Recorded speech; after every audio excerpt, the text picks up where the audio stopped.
تو وہ پچھلے 50 سالوں سے ہی سڑک بن رہی تھی، ٹنل بن رہی تھی، لیکن کچھ بھی نہیں بن رہی تھی. اس کا کام نہ ہونے کے برابر تھا. تو ہم نے آ کے اس کو میرا خیال ہے کہ 40-50 ارب روپے دے کے اس ٹنل کو مکمل کیا. آج اللہ تعالیٰ کے فضل و کرم سے وہ ٹنل چل رہی ہے اور لوگ اس سے فیضیاب ہو رہے ہیں، بڑے خوش ہو رہے ہیں لوگ وہاں پہ. مجھے بھی بڑی خوشی ہے کہ وہ ایکسیڈنٹ سے بھی لوگ بچتے ہیں. اوپر پہاڑی پہ جا کے 4-5 گھنٹے کی ایکسٹرا ڈرائیو جو ہے اس سے بچتے ہیں.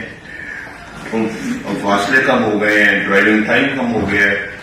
اور پھر یہ جو کے پی کے سے جو سڑک جاتی ہے چترال، اس کا فاصلہ بہت زیادہ کم ہو گیا. ہزارہ موٹر میں بھی ہم نے بتایا. مجھے تو ذرا پتہ لگنا چاہیے. میں معلوم کرنا چاہتا ہوں کہ پچھلی حکومتیں جو پچھلی حکومتیں لائی گئی تھی اس نے کیا کیا ہے اس ملک کے لیے. ہمارا دور تھا 104 روپے کے ڈالر کو باندھ کے رکھا ہوا تھا اور 4 سال وہ ہلا نہیں ڈالر وہاں سے. کس کے دور میں آ کے اس میں اضافہ ہوا؟ اس دور میں، پچھلی دور میں 10 روپے کلو سبزیاں بکتی تھیں. تو کس کے دور میں آ کے اضافہ ہوا؟ اس دور میں. ہم نے تو لوڈ شیڈنگ کا خاتمہ کیا تھا.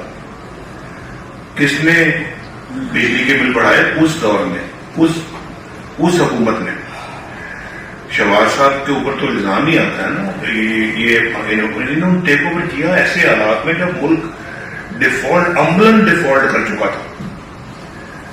پاکستان کی معیشت کا بالکل بٹا بیٹھ گیا.